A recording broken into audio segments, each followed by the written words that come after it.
weekly walkabout. Let's have a look what's going on.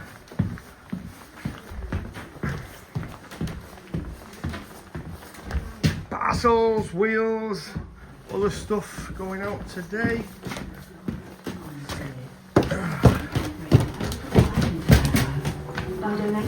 So, Aston Martin DB9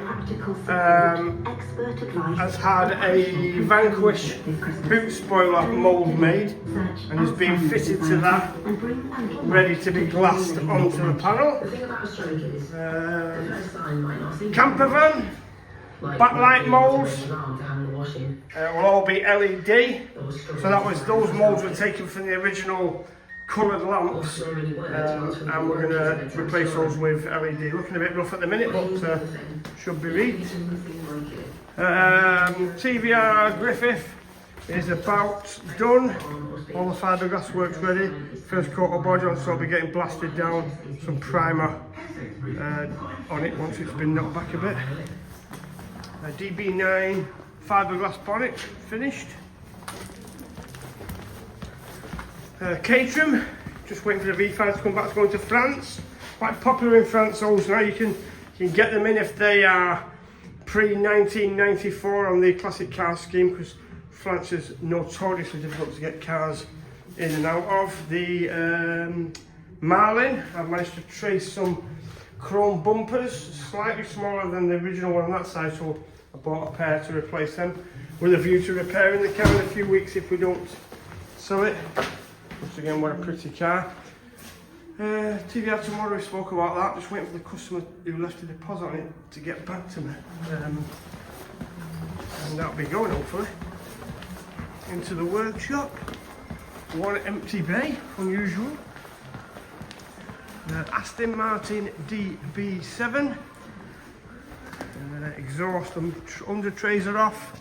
It's got a gearbox fault, pissing oil out, won't select gears, so that's having that done.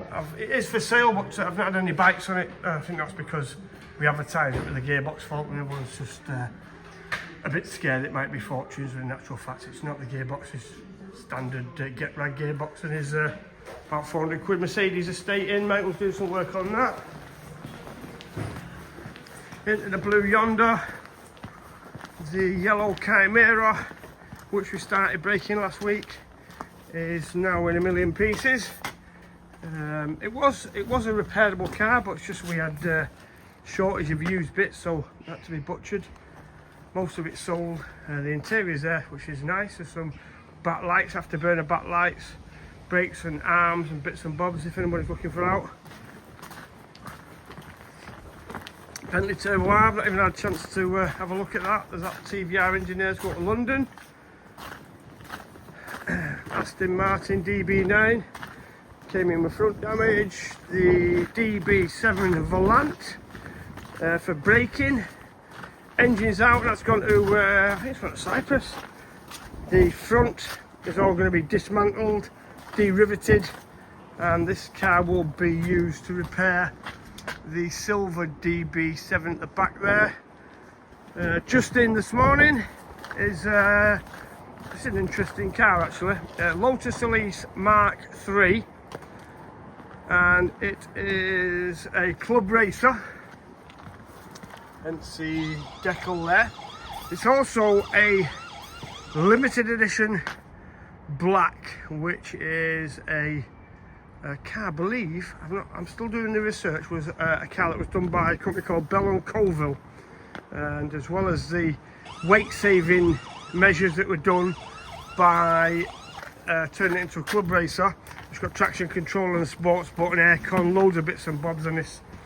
I don't like it, this silk finish black paint, but it's come in a little bit of damage on the front there. Needs a headlamp or a headlamp cover. I'm not sure if you can buy the covers. It would be nice if you could, because the headlamps are about 1,200–1,300 quid second hand. The clam will go again, as will the bumper. But a piece of motoring history that the lease is no longer in production, so any of the limited edition models will be an absolute guarantee for the future financially. Bentley Arnage, 2000 6.7 litre, come in no damage, category A, non-structural, attempted theft. They pulled the ignition wires out. I wish that plate was left on it, but it isn't. Yeah, nice car, really clean inside. Mr. Brayford's car is ready for collection, although I did put a mark on there, so it's going to be painted, that wing. DB9 undercover there, which was the Vanquish body kit project. And left the cameras on, so every time I move the alarms are going off. I'll turn that off now. So yeah, lots of interesting stuff going on. Keep your eye on the channel or the page. We've got some great cars coming in the next couple of weeks.